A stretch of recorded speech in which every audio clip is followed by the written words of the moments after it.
नमस्कार प्रिय विद्यार्थियों, आज ज्ञान प्रभा चैनल पर आप सबका स्वागत है और एक बड़े महत्वपूर्ण विषय की चर्चा करने के लिए आपके साथ इग्नू ने हमको मौका दिया।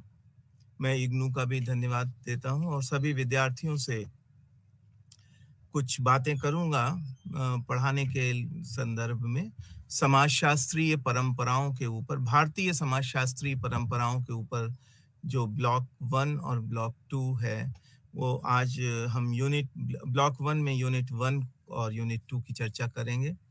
तो उसमें मुख्यतः समाजशास्त्रीय परंपराओं की बात होनी है भारतीय संदर्भ में या भारतीय परिप्रेक्ष्य में, और उसमें आप सब को ये बताना चाहूँगा कि जब हम भारतीय परिप्रेक्ष्य में अपनी चर्चा समाजशास्त्रीय परंपराओं की करते हैं, तो ये बताना आवश्यक होता है कि भारत के समाज के ऊपर प्राचीन काल से अध्ययन भी हुआ है और दार्शनिक लोगों ने उस समय समाजशास्त्र विषय तो नहीं था पूर्व में, लेकिन ये जरूर है कि भारत में तमाम विद्वानों ने तत्कालीन समाजों की चर्चा की है और उस तत्कालीन समाजों की चर्चा ही नहीं की बल्कि उसकी व्याख्या की है कि कैसे समाज होगा, और वो सामाजिक दर्शन के तमाम सिद्धांत दिए। उन दर्शन की हमारी जो सांस्कृतिक विरासत थी और जो धार्मिक और जिसको कहते हैं कि दार्शनिक कार्य थे, उनमें हमें बहुत कुछ पढ़ने को, जानने को मिलता है कि उस समय का समाज कैसा था। आप सबको पता है कि ये सारी जो सांस्कृतिक विरासत लिखी गई या जो दार्शनिक टीका टिप्पणियां हुई, टीकाएं लिखी गई दार्शनिक, वो संस्कृत भाषा में, प्राकृत भाषा में और पाली भाषा में प्रारंभ में लिखी गई। ये 3 भाषाएं प्राचीन भाषाएं हैं भारतवर्ष की, पाली, प्राकृत और संस्कृत। इन तीनों में बहुत सारी बातें कही गई और उसके बाद जो मुगल काल के बाद मिडवल पीरियड जिसे हम कहते हैं, मध्यकालीन काल आता है, उसमें भक्ति लिटरेचर है, भक्ति साहित्य है। उस भक्ति साहित्य में जो भाषाओं का इस्तेमाल किया गया वो अवधी, ब्रज, मैथिली, बंगाली, असमी, मराठी, कन्नड़, तमिल, तेलुगु और मलयालम, इन भाषाओं में लिखा गया, बोला गया और इन भाषाओं में दर्शन की रचना हुई, सामाजिक दर्शन, सामाजिक न्याय और इन विषयों के ऊपर लिखा गया।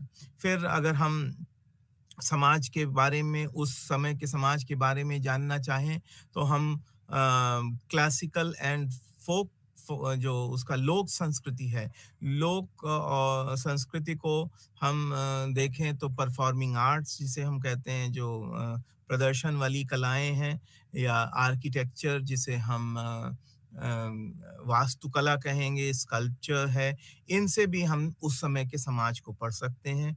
भारतीय समाज में एक बहुत महत्वपूर्ण पक्ष प्रारंभ से दिखता है, वो है बहुलतावादी संस्कृति या बहुलतावादी जो सोच है वो दिखाई पड़ती है। बहुलतावादी संस्कृति के चिन्ह प्रारंभ से हमको दिख रहे हैं और हम ये कह सकते हैं कि ये जो भारतीय बहुलतावादी परंपराएं हैं वो भारत के समाज की सामाजिक सांस्कृतिक निर्माण में बहुत महत्वपूर्ण भूमिका अदा करते हैं।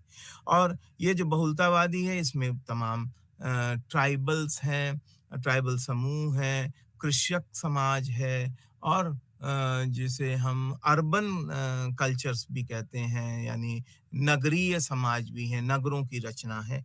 ये सारी मिलाकर भारतीय समाज का निर्माण होता है और भारत के समाज को समझने के लिए विभिन्न भाषाओं के माध्यम से उस समय में लिखे गए तमाम ग्रंथ, तमाम दर्शन हमें उस समय के समाज को बताते हैं।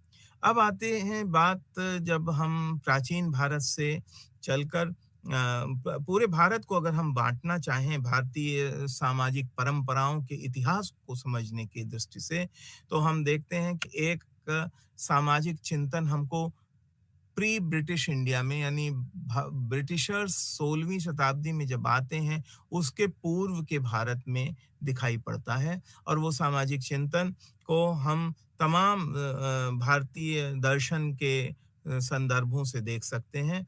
भारतीय दर्शन आप सबको पता है भारतीय दर्शन में मुख्यतः 6 स्कूल 6 जो चिंतन धाराएँ दिखाई पड़ती हैं।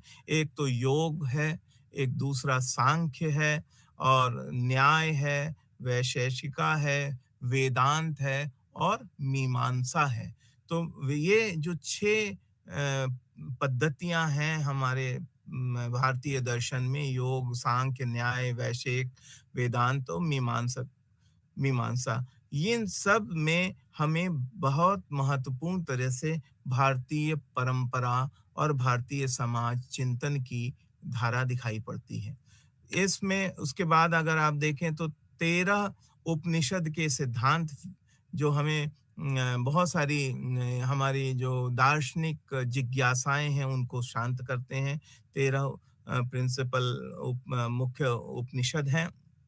उसके बाद बहुत सारी चीज़ें हमारे सामने हैं। अब उसके बाद अगर आप देखें तो बुद्धिस्ट और जैन का भी एक बहुत महत्वपूर्ण योगदान है इन धर्मों का क्योंकि ये धर्म भी भारत में ही जन्मे हैं और यहीं से बाहर गए हैं, यहीं से इनकी जो जड़ है, धारा है वो है। उसमें भी जैन दर्शन ने और बुद्ध दर्शन ने भी भारतीय समाज की तमाम स्तर पे व्याख्या की है। इन स्कूल ऑफ थॉट्स हम इसे कहते हैं। इस स्कूल ऑफ थॉट से हमें बहुत कुछ जानने को मिलता है कि किस तरह से अल्टीमेट गोल बोलते हैं कि जो अंतिम लक्ष्य मोक्ष जिसे कहते हैं, मोक्ष प्राप्ति के लिए इन चिंतन के जो धाराएँ हैं, वे भी अपनी व्याख्या दे रहे हैं। सैल्वेशन मोक्ष को कहा जाता है कि व्यक्ति को मुक्ति प्राप्त करने के लिए, मोक्ष प्राप्त करने के लिए और जन्म और मृत्यु, लाइफ एंड डेथ इसका जो क्रम चलता है, इसमें अंत आता है मोक्ष। जन्म और मृत्यु के क्रम में मोक्ष को एक्सप्लेन किया है बुद्धिज्म ने और तमाम हमारे हिंदू धर्म की सनातन धर्म की परंपराओं में। तो इस तरीके से भारतीय समाज में तमाम दर्शन के पुट हैं जो भारतीय समाज की एक वृहद व्याख्या कर रहे हैं। भारतीय समाज के अंदर एक विशेषता देखने को मिलती है कि वो समय-समय पे जो नई दशाएँ उत्पन्न हो रही हैं, उसको वो समाहित कर रहा है, उसको वो रिजेक्ट नहीं कर रहा, उसको वो एक्कोमोडेट करके एडैप्ट कर रहा है। एडैप्ट करने का मतलब है कि उसका अनुकूलन कर रहा है और यह एक बड़ा अच्छा लक्षण है, देखने को मिलता है। इसके बाद अगर आप देखें तो सिख परंपरा भी है, सिख धर्म भी यहाँ पे ही जन्मा और उसके बाद हिंदू और इस्लामिक थॉट भी भारत के अंदर देखने को मिल रहा है, जो ब्रिटिश पीरियड के पूर्व। तो अब बुद्धिज़्म, जैनिज़्म, इस्लामिक और हिंदुइज़्म ये जितने हिंदू एंड इस्लामिक थॉट है, ये इसका पूरा मिक्सचर जो है भारतीय समाज के निर्माण के लिए उत्तरदायी है। ये ब्रिटिशर्स के आने के पूर्व के भारत की का एक चित्र है। इसके बाद जब ब्रिटिशर्स भारत आते हैं, ब्रिटेन के लोग पहले तो आप सबको पता होगा मेरे विद्यार्थियों की ब्रिटिश लोग जब भारत आए तो वे लोग भारत में व्यापार करने के लिए आए। लेकिन धीरे-धीरे उन्होंने भारत के अंदर अपनी राज व्यवस्था को स्थापित किया।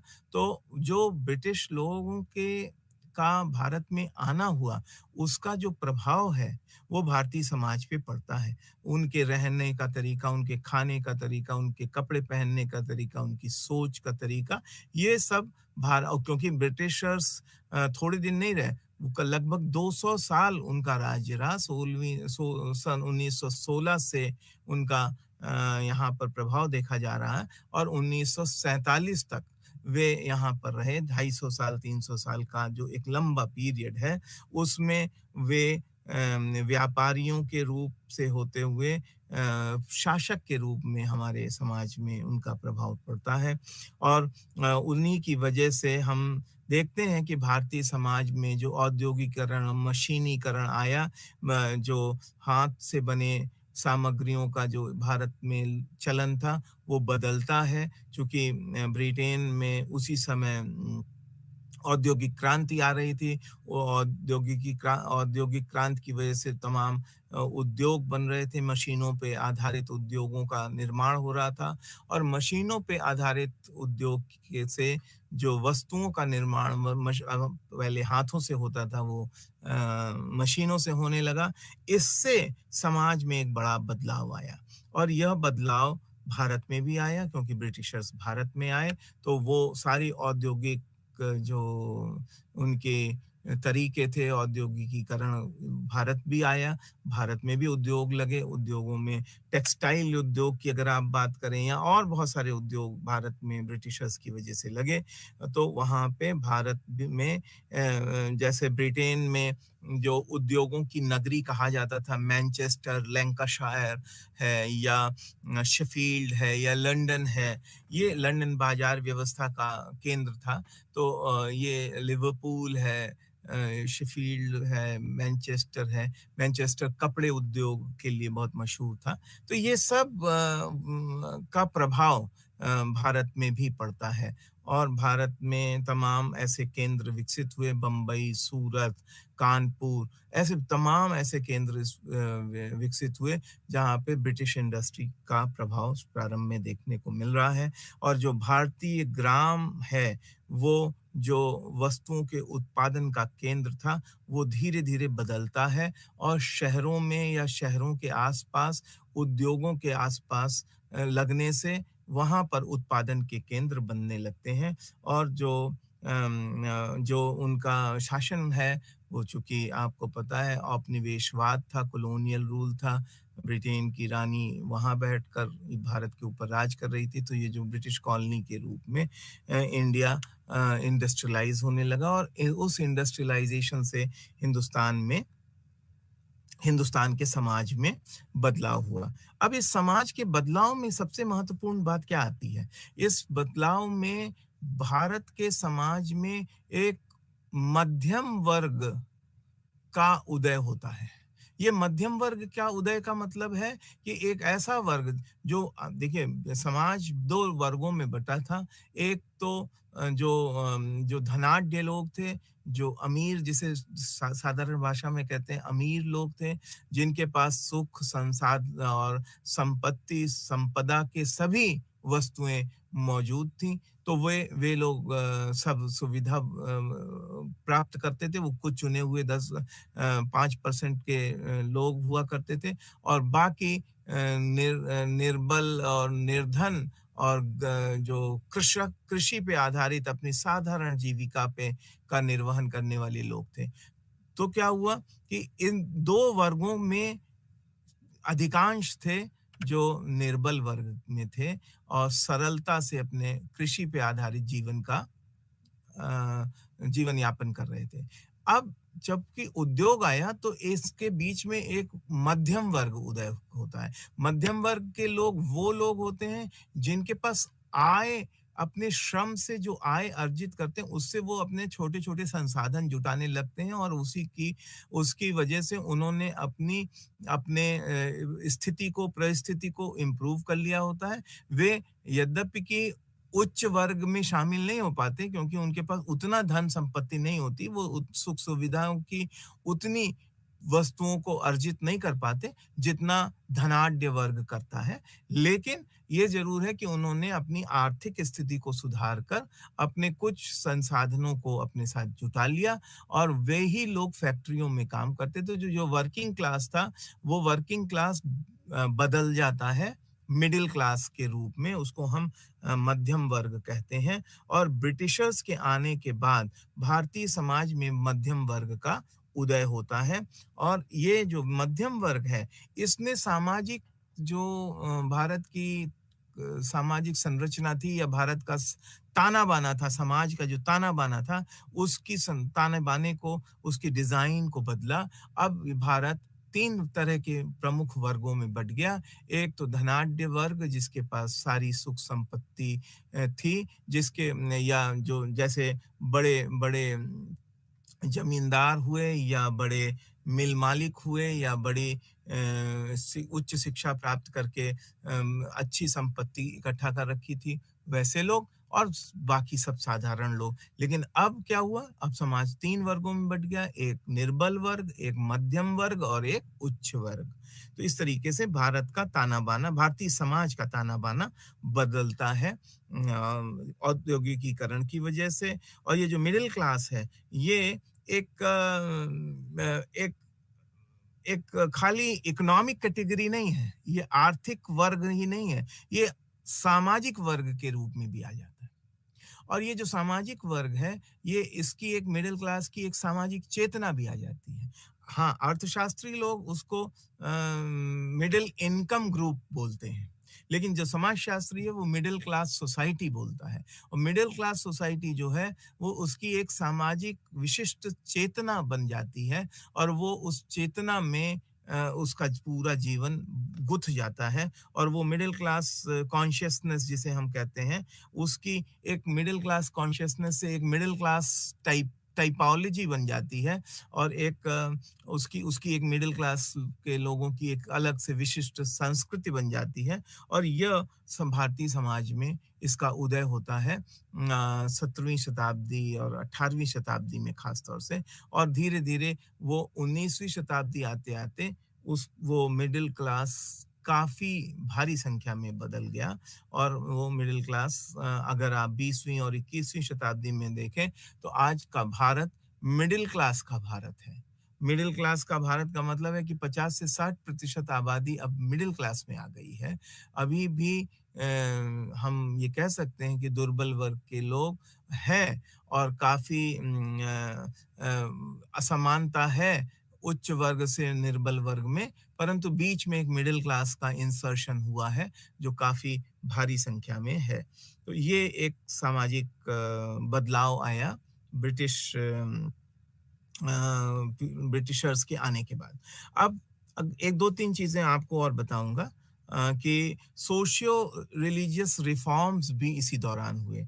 क्योंकि अब आपको पता है कि भारत के समाज में कुछ रूढ़ियाँ, कुछ ऐसी कुरीतियाँ भी घर कर गई थीं 16वीं शताब्दी तक, 15वीं और 16वीं शताब्दी तक, जिसको भारत के उस समय के तत्कालीन विद्वानों ने स्वीकारा नहीं बल्कि अस्वीकारा, उसको रिजेक्ट करना शुरू किया। उसमें बहुत कुरीतियों से क्या हुआ कि बहुत तरह के चुनौतियाँ समाज में आने लगी। तो उसको दूर करने के लिए 18वीं और 19वीं शताब्दी के तमाम सामाजिक सुधारकों ने आंदोलन छेड़े और वो जो 16वीं शताब्दी, 17वीं शताब्दी तक कुरीतियाँ इतनी ज़्यादा जड़ कर चुकी थीं कि समाज के अंदर एक अजीब-सा माहौल पैदा हो गया था, जिसको जो प्रबुद्ध वर्ग था, जो चिंतनशील वर्ग था, वो कह रहा था कि नहीं, ये नहीं होना चाहिए। उन कुरीतियों के विरुद्ध कार्य करने के लिए उनके खिलाफ आंदोलन शुरू करने के लिए उन्होंने कुछ काम किए, जिसमें जिसको हम सुधारात्मक आंदोलन रिफॉर्म मूवमेंट्स भी कहते हैं, रिफॉर्मिस्ट मूवमेंट भी कह सकते हैं, सुधारवादी आंदोलन भी कहते हैं हिंदी में। तो सुधारवादी आंदोलनों में 19वीं शताब्दी के सुधारवादी आंदोलनों के जो प्रमुख आंदोलन हमारे सामने है, वो है राजा राम मोहन रॉय। राजा राम मोहन रॉय बंगाल के होते हैं, आपको सबको पता होगा जिन्होंने इतिहास पढ़ा है, जिन्होंने भारतीय जो पिछले 200 सालों का भारतीय समाज का इतिहास जिनको पता होगा, वो जानते होंगे कि राजा राम मोहन रॉय बंगाल से आते थे और बंगाल के उस समय के समाज में बहुत सारी कुरीतियाँ आ गई थी।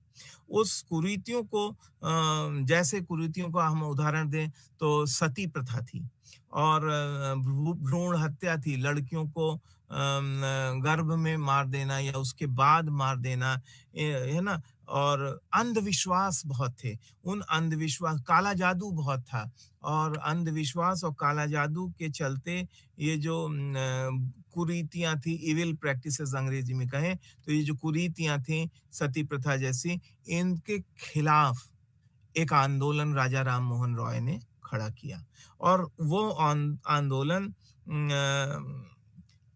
एक नए प्रकार के धर्म और एक नए प्रकार की वो कहते हैं कि विवेचना कर रहा था। वो ये कह रहा था कि नहीं, ये जो धर्म के नाम पर कुरीतियाँ पैदा कर दी हैं, अंधविश्वास पैदा कर दिया, ये गलत है।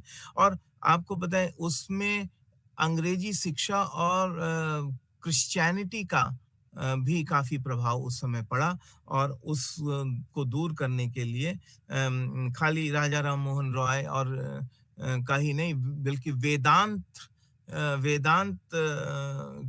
जो की शिक्षा थी, उसका भी प्रभाव उस पे पड़ा और ये सारी कुरीतियों के खिलाफ एक आंदोलन छेड़ा। अब यहीं पर अगर आप देखें तो ब्रह्म समाज की स्थापना हुई और राजा राम मोहन रॉय ने कहा कि हम ब्रह्म समाज बनाएं और ब्रह्म समाज क्या होगा, वो एक प्रकार का स्पिरिचुअल जिसे कहते हैं कि आध्यात्मिक फोरम, एक स्पिरिचुअल फोरम के रूप में ब्रह्म समाज ऑल्टरनेटिव के रूप में प्रस्तुत किया और कहा कि ये जो ब्रह्म समाज है, ये एक नए तरह की बात कर रहा है जिसमें मोनोथिस्ट और नॉन जो आइडियल जैसे जैसे मूर्ति पूजा के विरोध में ये ब्रह्म समाज आया और ये कहने लगे कि ये जो हम अंधविश्वास कर रहे हैं, इन अंधविश्वासों में धर्म में कुछ नहीं रखा, बल्कि हमको इसके जाल से निकलना होगा।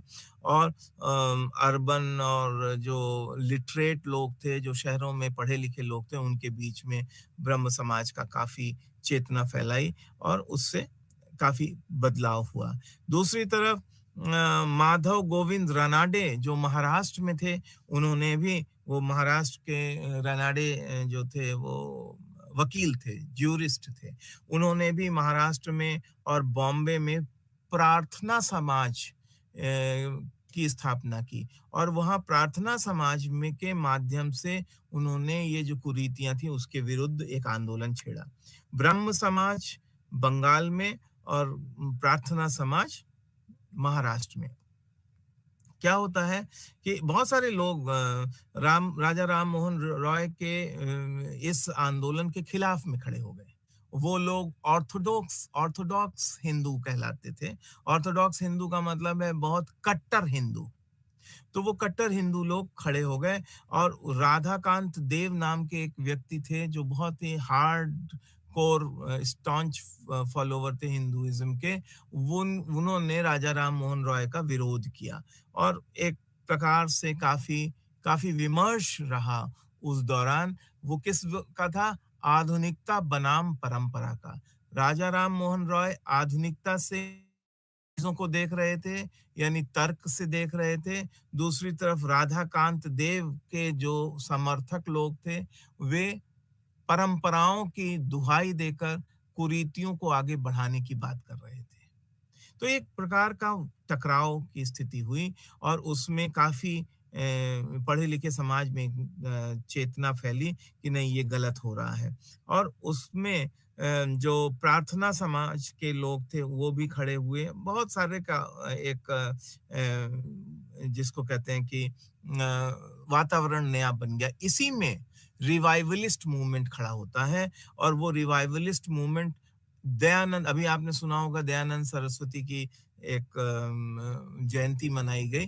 तो दयानंद सरस्वती जो थे, दयानंद सरस्वती आर्य समाज उन्होंने की स्थापना की और दयानंद सरस्वती पंजाब की तरफ से आते थे। तो दयानंद सरस्वती ने आर्य समाज की स्थापना करके ये जो बात राजा राम मोहन रॉय विरोध कर रहे थे, लगभग वैसी ही विरोध उन्होंने भी किया और ये अंधविश्वास के साथ साथ एक जो कहते हैं रिचुअल, जिसको कहते हैं रिचुअल्स को कर्मकांड, कर्मकांडों का भी विरोध किया कि ये जो कर्मकांड के नाम पे लोगों का शोषण करने लगा है हिंदू धर्म के लोग या हिंदू धर्म के सो कॉल्ड लोग, ये नहीं होना चाहिए। तो कर्मकांडों के नाम पर जातियों में और ये भेदभाव और ये अंधविश्वास का बढ़ावा देना, इन सब का इन्होंने विरोध किया। मूर्ति पूजा के कट्टर विरोध किया और इसमें इन्होंने राजा ये आर्य समाज के संस्थापक श्री दयानंद सरस्वती जो हैं, उनका महत्वपूर्ण योगदान इसलिए भी रहा कि उन्होंने शिक्षा संस्थान बनाए। उनको लगा कि शिक्षा के केंद्र खोले जाए और नए लोगों को, नए बच्चों को ऐसी शिक्षा दी जाए, जहाँ पर इस प्रकार की कुरीतियों के विरोध में उनको बताया जाए कि ये गलत है। उसी तरफ रामकृष्ण मिशन भी बना विवेकानंद का, उसने भी काफ़ी शिक्षा के क्षेत्र में और काफ़ी लोगों के जो अंधविश्वास पे आधारित ज्ञान था उसको तोड़ने के, भ्रम भ्रांतियों को ख़त्म करने को के संदर्भ में और गरीबी और बैकवर्डनेस को दूर करने के संदर्भ में काफ़ी काम किया। वो वेदांत दर्शन के ऊपर उनका एम्फेसिस था और वो ये कह रहे थे कि जो भारतीय दर्शन और भारतीय ज्ञान है वो इतना वो नहीं है जितना पिछले कुछ सालों में या पिछले 2-1 शताब्दियों में दिखा। ऐसा नहीं है, भारतीय ज्ञान, वेदांत का ज्ञान बहुत ही उच्च कोटि का ज्ञान है और उससे भारत के समाज को सीखना होगा। तो हर तरफ से एक पूरा वातावरण तैयार हुआ और वो उस वातावरण में जैसा हमने बताया कि स्वामी विवेकानंद का भी योगदान है, स्वामी दयानंद का भी, दयानंद सरस्वती का भी योगदान है, राजा राम मोहन का योगदान है, राणा रानाडे साहब का भी योगदान है। तमाम ऐसे और लोग हैं जिन्होंने रिफॉर्म मूवमेंट्स की बात करी। फिर कुछ अन्य मूवमेंट भी खड़े होते हैं। उन अन्य मूवमेंट में हम रिवाइव जो मूवमेंट्स हैं, उन मूवमेंट्स में जो इंटेलेक्चुअल डिस्कोर्सेस सामने आए, उससे भी भारतीय समाज में काफ़ी परिवर्तन या उसकी सोच में काफ़ी परिवर्तन दिखाई पड़ता है। तो ये एक चित्र हमने आप सबके समक्ष रखा कि कैसे भारत के समाज का परंपराओं के माध्यम से निर्माण होता है। समाज एक दिन में नहीं बनता, समाज का स्वरूप एक दिन में नहीं बनता। जो समाज आज है और जो भारतीय समाज की परंपराएं हैं, उनके निर्माण में एक क्या कहते हैं चरणबद्ध प्रगति देखने को मिलती है और उसको हमें समझना होगा। ये हुआ आपको बताया सामाजिक आंदोलनों के संदर्भ में भारतीय समाज का निर्माण, दूसरी तरफ परंपराओं का निर्माण, दूसरी तरफ राजनीतिक आंदोलन भी चल रहे थे और भारत में आज़ादी के लिए, भारत में स्वतंत्रता प्राप्ति के लिए भी एक राजनीतिक आंदोलन चल पड़ा था। 1885 में ए.ओ. ह्यूम्स के नाम से उन्होंने भारतीय राष्ट्रीय कांग्रेस का द नेशनल कांग्रेस का, राष्ट्रीय कांग्रेस का गठन किया 1885 में और वो धीरे-धीरे राजनीतिक फोरम बन के आ गया। पहले तो उन्होंने दूसरे गवर्नमेंट जो उस समय की ब्रिटिश सरकार थी, उसको सलाह देने के लिए वो गठन किया था नेशनल कांग्रेस, परंतु वो धीरे-धीरे वो नेशनल कांग्रेस भारत की आज़ादी को प्राप्त करने के लिए एक राजनीतिक मंच बनता चला गया और वो उसका महत्वपूर्ण योगदान है। उसको इंडियन जो नेशनल कांग्रेस है, ये नेशनल कांग्रेस का भी आपको जैसे हमने बताया मिडिल क्लास कैरेक्टर है, देखने में आता है। ये मिडिल क्लास कैरेक्टर जो है 1885 से 1917 तक फर्स्ट फेज में है और ये गांधी के आने के पहले का भारत है और उस समय जो नेशनल कांग्रेस है उसका एक अलग स्वरूप देखने को मिलता है। उसके बाद महात्मा गांधी 1915 में भारत आते हैं और फिर 16 में वो पूरे भारत का भ्रमण करते हैं। लोकमान्य तिलक के कहने पर पूरे भारत को समझने के लिए पूरे भारत में यात्राएं करते हैं और 17 में जाकर जब वो चंपारण में अपना पहला आंदोलन प्रारंभ करते हैं, तो यानी 1917 से भारतीय राष्ट्रीय कांग्रेस का या भारतीय ये जो फ्रीडम स्ट्रगल है, भारत स्वतंत्रता संग्राम की कहानी बदलती है। 1885 से 17 तक एक फेज हम कह सकते हैं, उसमें भी घटनाएं हुई हैं, उसमें भी बहुत सारा ब्रिटिश जो बंगाल का पार्टीशन होता है, बहुत सारी घटनाएं होती हैं। 1909 में, 1906 में, 1903 में, 1901 में, ये बहुत महत्वपूर्ण वर्ष हैं जिसमें इतिहास के लोग बताएंगे। चूंकि हम उधर की तरफ नहीं जा रहे हैं, हम आपको सिर्फ संक्षेप में बताना चाहेंगे कि इस पीरियड में भी 1917 के बाद 47 तक भी कई आंदोलन हुए, जिसने भारतीय समाज की संरचना में, सोच में, बनावट में बदलाव किया। आपको बताना चाहेंगे कि स्वदेशी मूवमेंट उसमें बहुत महत्वपूर्ण है। स्वदेशी आंदोलन, फिर सविनय अवज्ञा आंदोलन, नॉन कोऑपरेशन मूवमेंट, और 1942 का क्विट इंडिया मूवमेंट, भारत छोड़ो आंदोलन, ये पॉलिटिकल मूवमेंट्स हैं। इन पॉलिटिकल मूवमेंट का भी कंट्रीब्यूशन इंडियन सोसाइटी के रिफॉर्म में या इंडियन सोशल जो हमारे इंडियन सोसाइटी के फॉर्मेशन में, है ना, काफी योगदान है। और इसने भी ये जो कहने को ये पॉलिटिकल मूवमेंट्स हैं, भारतीय स्वतंत्रता के लिए चल रहे आंदोलन, राजनीतिक आंदोलन है, लेकिन इन राजनीतिक आंदोलनों का भारतीय समाज के ऊपर भी काफी प्रभाव देखने को मिलता है, और भारतीय समाज में उस आंदोलनों का प्रभाव है। अब मैं आपको बताना चाहता हूँ कि ये जो रिलीजियस एंड पॉलिटिकल मूवमेंट्स हैं, इन ये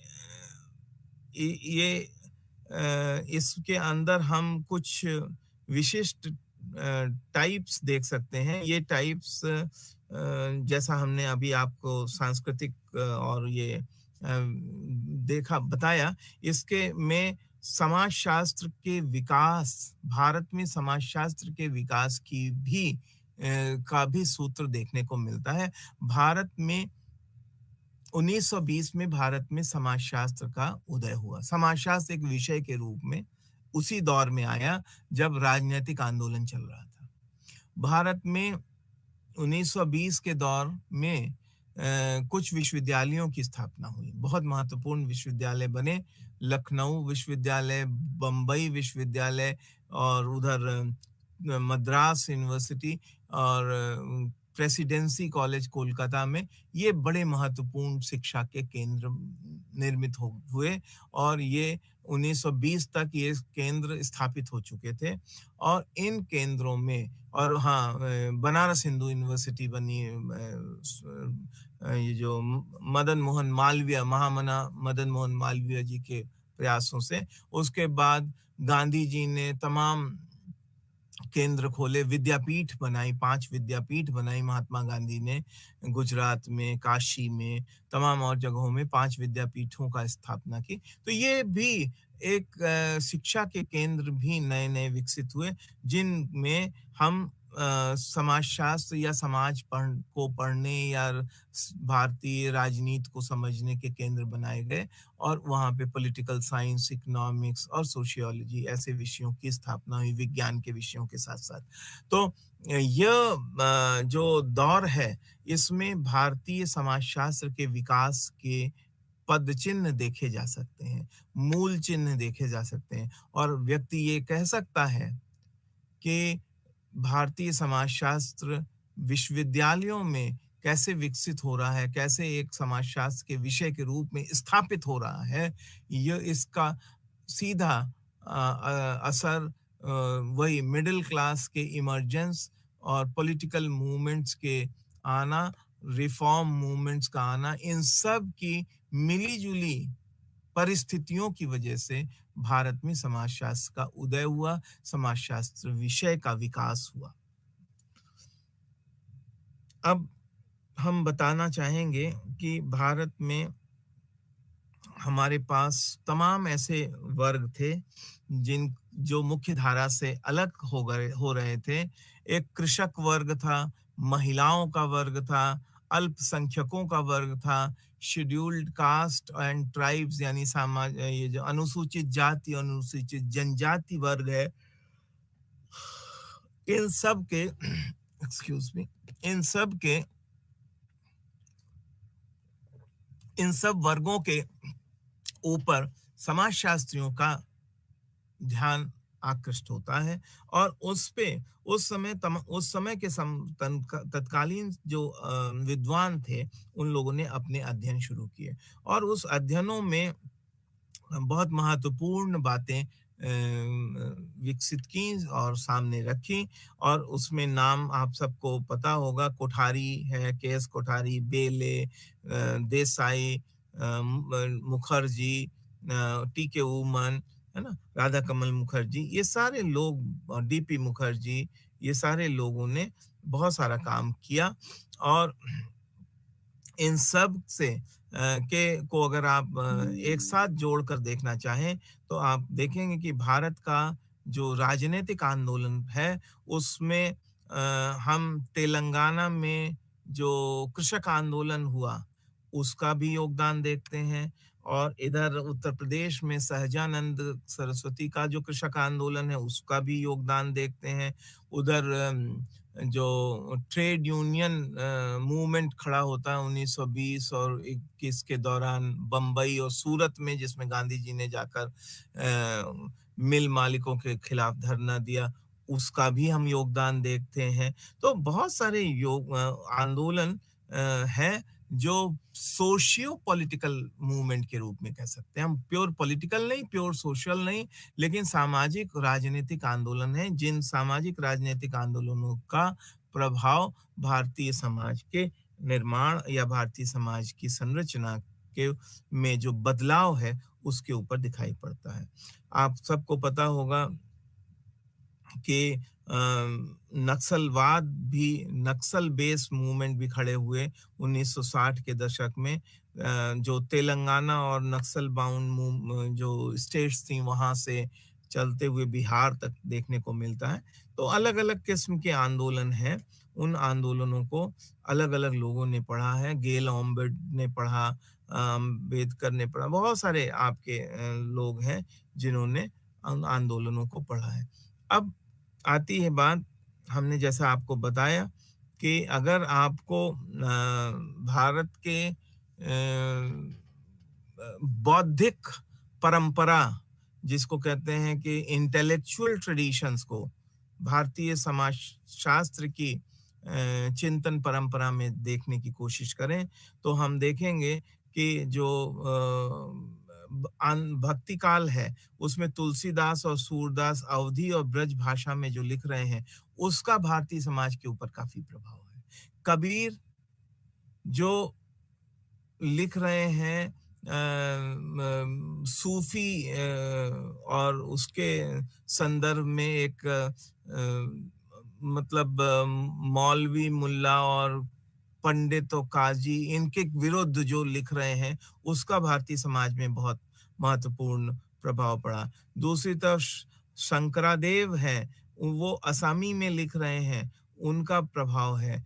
चैतन्य महाप्रभु बंगाल में है, वो भक्ति आंदोलन में एक ऐसे महत्वपूर्ण व्यक्तित्व के रूप में आए, जिन्होंने सब ये जो कहा जाता है कि काला जादू से जुड़े हुए जो कर्मकांड थे, है ना, रूढ़ियां थी, उसको उसको खंडित किया, उसको कहा नहीं ये सब बेकार है और सीधे भक्ति के माध्यम से ईश्वर से जोड़ने की बात कही। महाराष्ट्र में नामदेव और तुकाराम जैसे संत हुए, उन नामदेव और तुकाराम जैसे संतों ने भी वहाँ महाराष्ट्र में जो कुछ भी अंधविश्वास पे आधारित समाज था, उसको उसके खिलाफ आवाज उठाई। गुजरात में एक बहुत बड़े संत हुए, आप सब जानते होंगे, नरसिंह मेहता। नरसिंह मेहता ने भी भक्ति आंदोलन की एक नई शाखा रखी और वहां पे भी उन्होंने भी रूढ़ियों और अंधविश्वासों को तोड़कर सीधे प्रेम की भावना से ईश्वर से जुड़ने की बात कही। दूसरी तरफ कन्नड़ में पुरंदर पुरासा नाम के एक संत हुए, उन्होंने कहा तमिल में नयनार्स और अलवर्स नाम के जो लोग हैं, इन्होंने तमिल भाषा में भक्ति आंदोलन में अपना योगदान दिया। तो बहुत सारे लोग ऐसे आते गए जिन्होंने अपना जो इंटेलेक्चुअल ट्रेडिशन है उसमें के माध्यम से भारत के समाज में अपना योगदान दिया, जिसको हम कह सकते हैं। अब एक बहुत इम्पोर्टेंट बात है कि ये जो पूरा भारत का प्रारंभिक काल है, जो हमने आपको बताया 19वीं शताब्दी का, जिसमें ये भक्ति आंदोलन खड़े हैं और इस तरह के कुरीतियों के विरुद्ध लोग खड़े हैं, इसमें चिंतन परंपरा में एक बहुत महत्वपूर्ण द्वंद दिखाई पड़ रहा है। वो द्वंद है, द्वंद का मतलब समझते हैं विरोधाभास।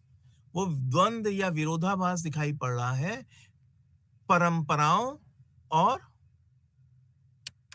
आधुनिकता के मध्य, ट्रेडिशन और मॉडर्निटी के अगेंस्ट। मॉडर्निटी एक तरफ है जो आधुनिक शिक्षा, आधुनिक सोच, विज्ञान और तर्क से जन्म ले रही है। दूसरी तरफ परंपराएं जो हमारे जिस पे हम प्रश्न नहीं कर सकते, रूढ़ियां जो बहुत दृढ़ होती जा रही हैं, विश्वास वो रूढ़ियों में बदल गई और रूढ़ियां नहीं पूरी करेंगे तो हमें सजा मिलेगी, इत्यादि इत्यादि इस तरह की बातें।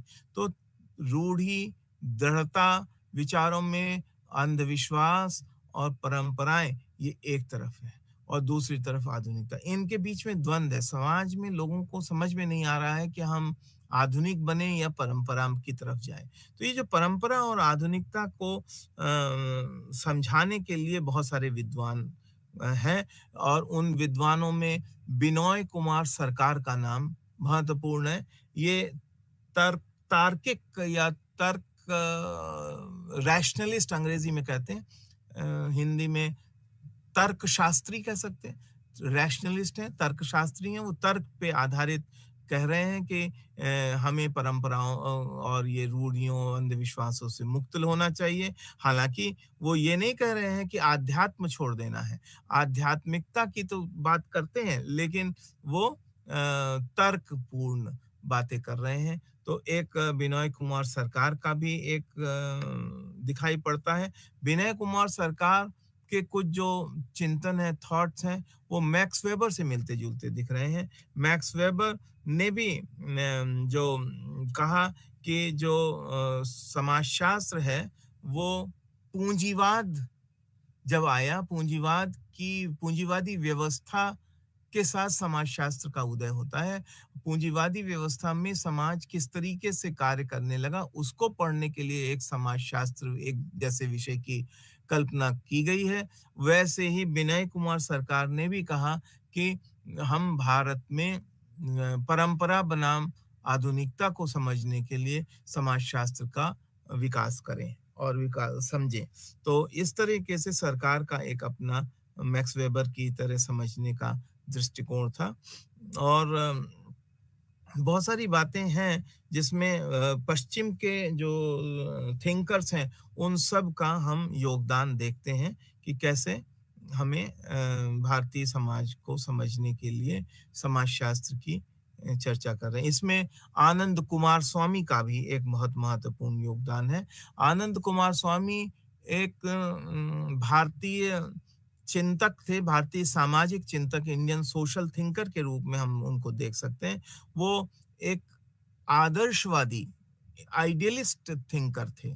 वो आदर्शवादी थिंकर उसको कहते हैं जो एक आदर्शात्मक स्थिति पे खड़ा होता है। आइडियलिस्ट स्टैंड कोई ले ले कि this is the ideal, idealist stand कहे, यही आदर्श है।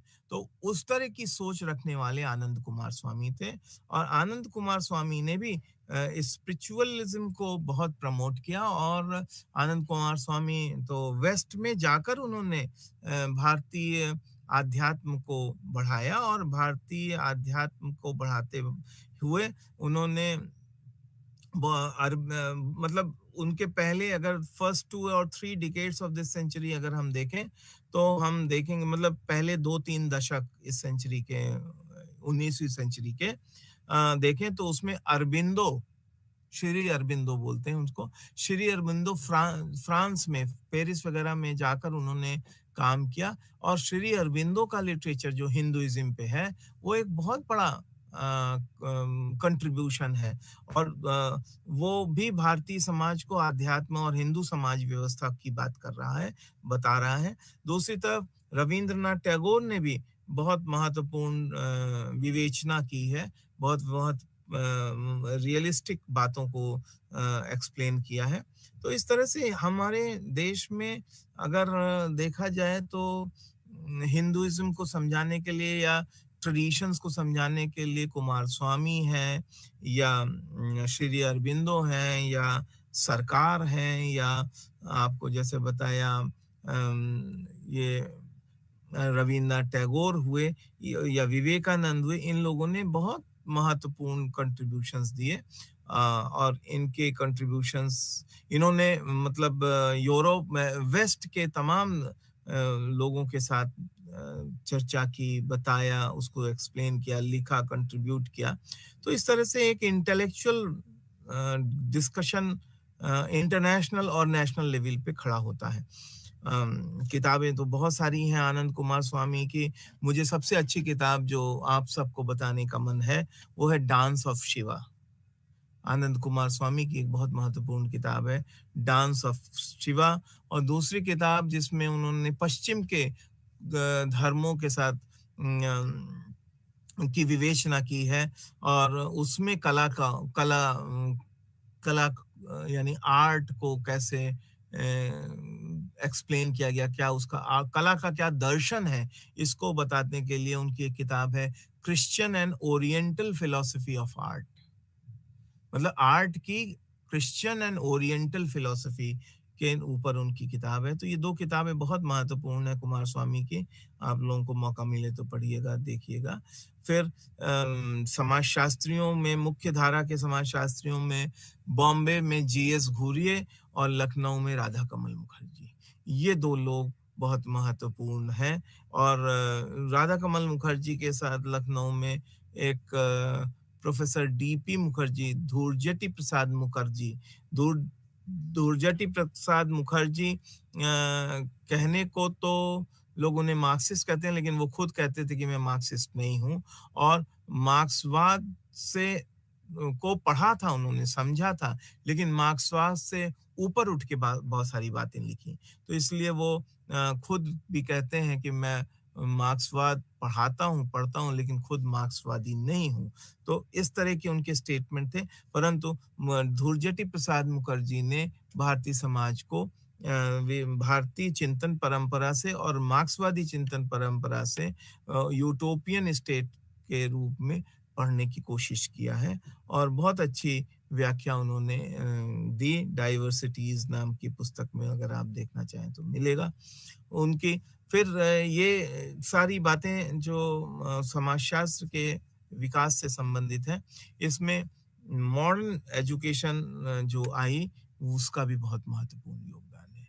भारत में आधुनिक शिक्षा का उदय हमने जैसे बताया, इंडियन यूनिवर्सिटीज भी प्रिंसली स्टेट्स में, जैसे कोलकाता है, मद्रास है, आजकल जैसे जैसे चेन्नई कहा जाने लगा, मद्रास में, बॉम्बे में, लखनऊ में, ये प्रिंसली स्टेट्स के जो हेडक्वार्टर्स है, मैसूर है, हैदराबाद है, इन जगहों, बड़ौदा है, इन जगहों पे यूनिवर्सिटीज निर्मित हुई, बड़े शिक्षा के केंद्र हुए, और रीजनल भाषा, अंग्रेजी भाषाओं में और अंग्रेजी माध्यम के भाषाओं में पढ़ाई शुरू हुई।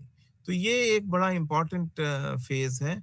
और जो ब्रिटिश एडमिनिस्ट्रेटर्स आए, उसमें हर्बर्ट रीजले है, जे.एच. हेटन है, विल्सन है, एल्फर्ड लायल है, ये लोगों ने भी भारतीय समाज को, भारत के लोगों को पढ़कर, उनकी संस्कृतियों को पढ़कर, उनकी प्रजातियों को पढ़कर, न केवल ब्रिटिशर्स को सूचनाएं दी या अपना ज्ञान दिया, परंतु भारतीय समाज में भी उन्होंने बहुत अच्छे अच्छे कंट्रीब्यूशंस दिए। हटन की तो आपको पता होगा कि कास्ट की ऊपर बहुत महत्वपूर्ण कंट्रीब्यूशन है कास्ट के अध्ययन के लिए, तो हटन जे.एच. हटन ने किया। इसी तरीके से रीज़ले एंथ्रोपोलॉजिस्ट था, उसने बहुत सारा प्रजातियों के ऊपर काम किया। तो ये आप कह सकते हैं कि बॉम्बे यूनिवर्सिटी 1914 में, कलकत्ता यूनिवर्सिटी 1917 में, लखनऊ यूनिवर्सिटी 1921 में, ये सारे विश्वविद्यालय केंद्र बनते हैं और इसमें बहुत अच्छा एक अध्ययन का माहौल शुरू होता है, खास तौर से भारतीय समाज को पढ़ने के लिए, और उसी का अध्ययन को हम समाजशास्त्र कहते हैं या भारतीय समाजशास्त्र कहते हैं, भारत का समाजशास्त्र कहते हैं। तो ये बातें हमने आपको कुछ संक्षेप में बताई, और ये भी बताने की कोशिश करेंगे कि एंथ्रोपोलॉजी और सोशियोलॉजी कैसे भारत में विकसित हुआ।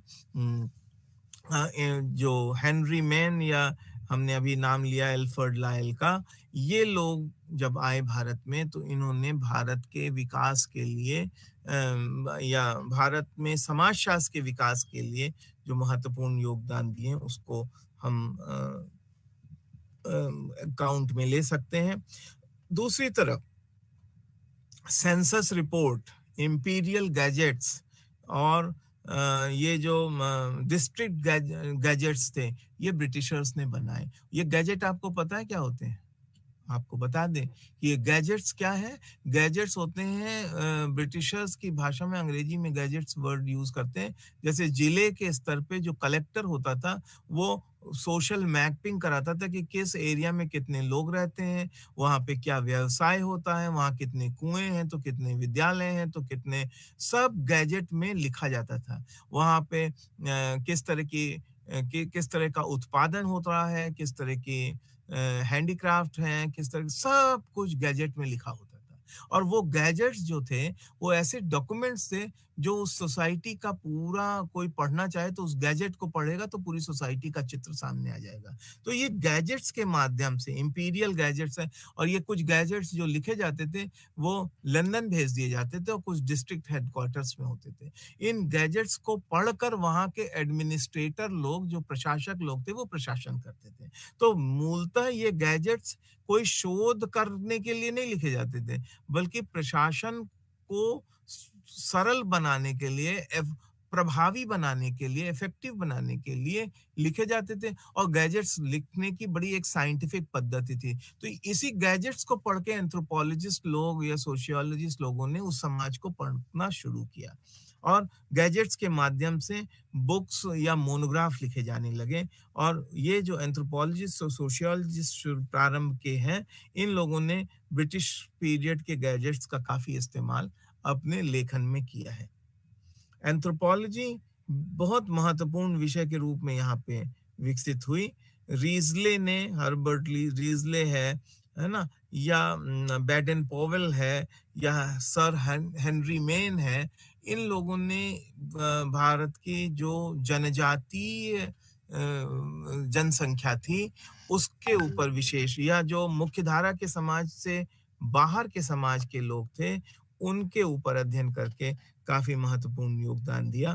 तो इस तरीके से भारतीय समाज को पढ़ने के लिए भारतीय समाजशास्त्र और सामाजिक मानव शास्त्र, जिसको हम सोशल एंथ्रोपोलॉजी कहते हैं, वो मिलकर खड़ी होती हैं और भारतीय समाज का एक बहुत महत्वपूर्ण चित्र हमारे समक्ष रखते हैं। और हम आपको ये भी बताएंगे कि कैसे सोशल एंथ्रोपोलॉजी और सोशियोलॉजी आपस में परस्पर संबद्ध है, मतलब लिंक्ड है।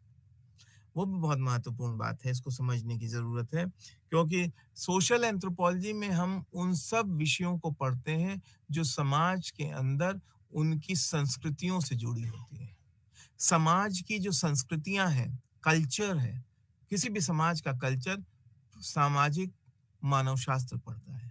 और समाज को समझने के लिए दूसरी तरफ उसकी संस्कृति आवश्यक है। बिना संस्कृत को समझे समाज को नहीं समझ सकते। इसलिए समाजशास्त्र वाले भी संस्कृत को पढ़ते हैं। तो culture is a common point between the two disciplines. यानी संस्कृति जो है वो समाज शास्त्र और दूसरी तरफ मानव शास्त्र, दोनों के मध्य एक कॉमन विषय है। और यही संस्कृत का अध्ययन ही समाजशास्त्र में भी पाया जाएगा और सामाजिक मानव शास्त्र वाले भी पढ़ेंगे। सामाजिक मानव शास्त्र वाले संस्कृत का अध्ययन पढ़ के रूढ़ियों को, परंपराओं को, विश्वासों को, मूल्यों को, है ना? वो उनके उनकी लोक संस्कृति के माध्यम से पढ़ते हैं और वहाँ समझने की कोशिश करते हैं, उसके ऊपर अपनी बातें रखते हैं। दूसरी तरफ समाजशास्त्री समाज को समझने के लिए संस्कृत का सहारा लेता है। वो कहता है कि संस्कृत को समझे हम समाज को नहीं समझ सकते, इसलिए वो संस्कृत को समझता है। तो संस्कृत एक कॉमन विषय जब है, तो निश्चित है कि समाजशास्त्री सामाजिक मानव शास्त्री का अध्ययन अपने रेफरेंस के लिए यूज करता है। दूसरी तरफ सामाजिक मानव शास्त्री समाज शास्त्र का रेफरेंस यूज करता है। तो दोनों के चूंकि विषय वस्तु का कहीं कहीं कॉमन दिखाई पड़ रहा है, उभयनिष्ठ हैं दोनों के विषय, इसलिए दोनों में सीधा संबंध देखने को मिलता है। बहुत सारे लोग हैं, प्रमुख समाजशास्त्रियों के नाम अगर आप जानना चाहें तो बैजनाथ सील का नाम आपको बता दें, जो एंथ्रोपोलॉजी में बहुत सम्मान के साथ लिया जाता है, प्रारंभिक मानव शास्त्री हैं। पैट्रिक गिडिस का जो बॉम्बे में जिन्होंने सोशियोलॉजी डिपार्टमेंट ही स्थापित किया, पैट्रिक गिडिस जो थे वो बॉम्बे आए और पश्चिम देश के विद्वान थे। उन्होंने बॉम्बे में अब ये समाजशास्त्र विषय की स्थापना की। डब्ल्यू.एच.आर. रिवर्स, अगर आपको इनका नाम ना पता हो तो ये भी बता दूं कि ये भी ब्रिटिश एंथ्रोपोलॉजिस्ट थे। ये भारत में आए, इन्होंने यहाँ पे भारत के तमाम जनजातियों का अध्ययन किया। फिर अनंत कृष्णा अय्यर हैं। एस सी रॉय भी बहुत बड़े एंथ्रोपोलॉजिस्ट हुए, उन्होंने भी महत्वपूर्ण अध्ययन किया। ये सब 1920, 30 और 40 के दशक के विद्वान हैं। इन लोगों के अध्ययन को हमें बी.एन. सील, आपको बताएं, ये दर्शन शास्त्र के बहुत प्रखर विद्वान हुआ करते थे कलकत्ता यूनिवर्सिटी में। इनका बी.एन. सील से बहुत सारे लोग प्रभावित हुए, उनके उन विद्वतापूर्ण दर्शन शास्त्र के अध्ययनों के उपरांत बहुत सारे लोग उनसे प्रभावित हुए। और सील ने जो लिखा, एक किताब लिखी, उनकी बड़ी महत्वपूर्ण किताब है उस सील के ऊपर, जिसको in defence of Indian culture through out his comparative sociology जिसे कहा गया। वो कंपैरेटिव सोशियोलॉजी में सील ने बहुत कुछ बातें लिखी और इंट्रोड्यूसिंग सोशियोलॉजी इन कैलकाटा यूनिवर्सिटी और मैसूर यूनिवर्सिटी, सील साहब ने कलकत्ता में और मैसूर में समाजशास्त्र को वो दिया, स्थापित किया। और बहुत सारे लोग हैं, बहुत सारी बातें हैं, आप सबको पढ़ना होगा कि कैसे भारत में बी.एन. सील ने, जैसा हमने बताया कि कलकत्ता और मैसूर में बताया, समाजशास्त्र विषय बना का विभाग की स्थापना की। दूसरी तरफ हम और जी.एस. घुरिये, राधा कमल मुखर्जी इत्यादि लोगों को करते हैं। तो आज हम ये आपको एक संक्षिप्त चर्चा दे चुके। अब आप लोगों से गुजारिश है कि आप लोग थोड़ा-सा इसमें प्रकाश डालें, स्वयं देखें कि किस तरीके से है। अगले सत्र में जब हम मिलेंगे तो इसी विषय की चर्चा को आगे बढ़ाएँगे। आपको आशा है हमने कुछ ऐसी जानकारी दी होगी जिससे विषय में रुचि आपकी बढ़ेगी। बहुत-बहुत धन्यवाद, आप सबने हमको सुना।